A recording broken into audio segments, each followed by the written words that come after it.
Hello viewers, and today I wanted to show you what I think is a really good way to start learning to properly tuning your weapons. If you don't know what weapon tuning is, then once you max level a weapon, you unlock what is called weapon tuning. And this means that for each attachment, or for most of the attachments that you can put on your weapon, you can sort of fine tune their statistics and attributes to really perform exactly how you want. Very often there are going to be 4 different attributes, 2 of which you'll be able to sort of improve, and the other 2 will sort of get a little bit worse. But anyway, I think the best way to show you how I have personally understood the weapon tuning is by showing you exactly how I've done it myself. So let's look, for example, at this M4. I've got it max level. As you can see, I've also got it gold. If you do want to see my Road to Orion series, then do click that playlist in the corner of the screen, and that is the best way that you can see all of the weapons that I've got gold so far. But anyway, focusing on this weapon tuning, let's go to this lock grip precision 40 underbarrel.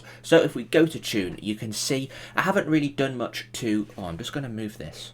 As you can see, I haven't done anything to the bar on the left, which is hip fire, walking speed and hip recoil control, because this is actually a loadout for Warzone 2.0. So I wanted the M4 to be really good at full auto fire accuracy and also, you know, fairly good damage range and things like that. So, but I've also improved the aim down sight speed, because if anyone creeps up on me, I want that aim down sight speed to be a little bit better. Now, you would think, okay, let's just max out the aim down sight speed, but that, I think, is not what you want to be doing, because there seems to be a little bit of irregularity with how much the aim down sight speed will improve for each increment that you move. So let's say, for example, we remove the tuning and we take it back to the beginning, just like that. So you'll see that the mobility, it's the handling which constitutes to the aim down sight speed. So you can see as I'm moving it up, it's actually not moving in a uniform way. It's sort of, it suddenly goes up there, if you can see. I hope that you can see this on the recording. You can see there's a huge jump there. And so in order to max it out, look, we actually get a drop there, look, as we increase. So it doesn't necessarily make sense to max out the aim down sight speed, because as you can see as well, it is really ruining the hip fire accuracy. Whereas if we can maximize the aim down sight speed with as little impact on the hip fire accuracy, then you'll see it's around about 0.22, about 0.2, because you can see there's been a huge jump to the handling without having too much of an impact on the hipfire accuracy. So we put it there, and I would say personally, just move the other one now, I would say that that is personally the best way that you can maximize that particular one. If you're still unsure about what I'm doing, then I'll show you on this other attachment, the FTAC Castle Comp. As I said, there is loads of stuff that you can sort of change on these. It very much is going to be depicted from the actual pros and cons of the weapon. You can more finely tune them, if that makes sense. But as you can see, let's focus along the bottom one again. So we've got the aiming idle stability. This is essentially how much, when you're just aimed in, how much the crosshair is sort of going to bob about as your guy is lining up that perfect shot on the enemy. And the gun kick control, which is essentially the initial firing recoil of the weapon. Now, as you can see, I've actually pretty much maxed this out, because it doesn't change all that much until about here, look. It really starts to move at this point here. And it keeps going, and it keeps going. Now, the aiming idle stability, as you can see, doesn't take much of a hit until right at the end. And you can see the recoil gain, according to this graph, is very, very little. So it doesn't actually make sense to completely max it out.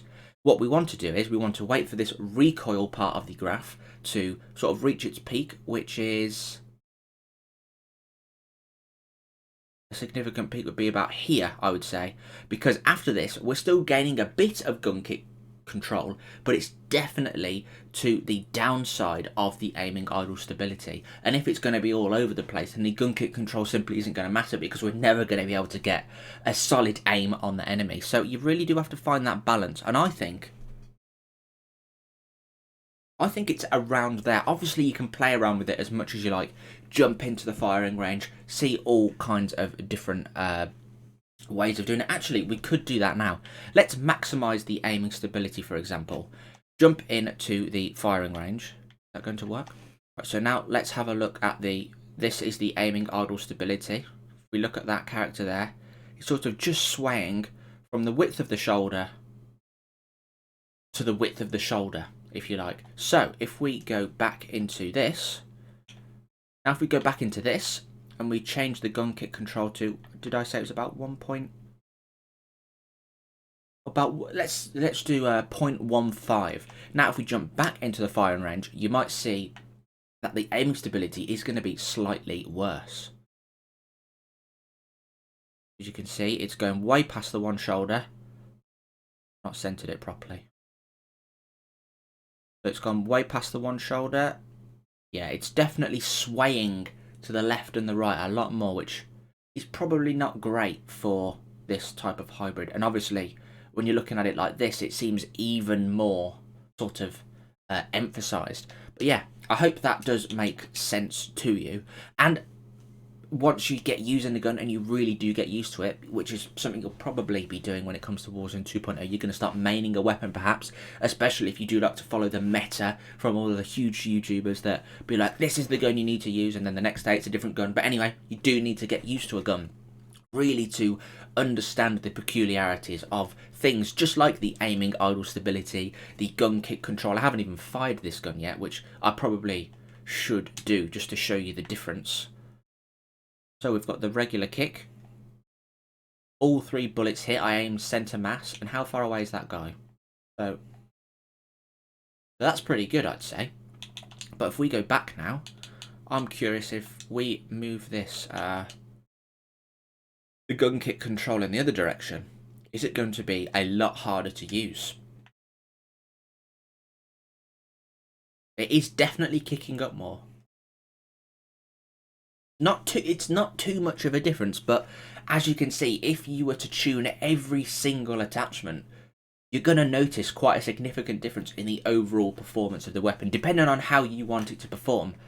I think that is probably the best way to go. But anyway, do let me know down in the comments if you found this useful. I just think it's something that's quite easy to go unnoticed, to just see how the peaks of the graph essentially are peaking in different parts of the slider. So I do think that's really important. Unfortunately, I don't have all of the specific statistics like lots of other big YouTubers and websites have, where have a full breakdown of the perfect sort of breakdown of the weapons. But anyway, leave a like if you did enjoy this video and you found it useful. Do subscribe if you want to see more from me in the future. Subscribing is the best way you can make sure that you don't miss a future upload from me. I'm going to be focusing on some Warzone loadouts, maybe jumping into this weapon tuning every now and again. If we can really extract a lot of performance out of the weapon, I'm definitely going to be exploring this as much as I can. But as always, as I said, leave a like if you enjoyed the video, subscribe if you'd like to see more, and if you do want to become a channel member, click that join button down below. I'm going to be really getting into streaming on the channel, so becoming a channel member, you're going to get loads of perks and benefits. Thank you very much for watching, and I shall see you in the next one.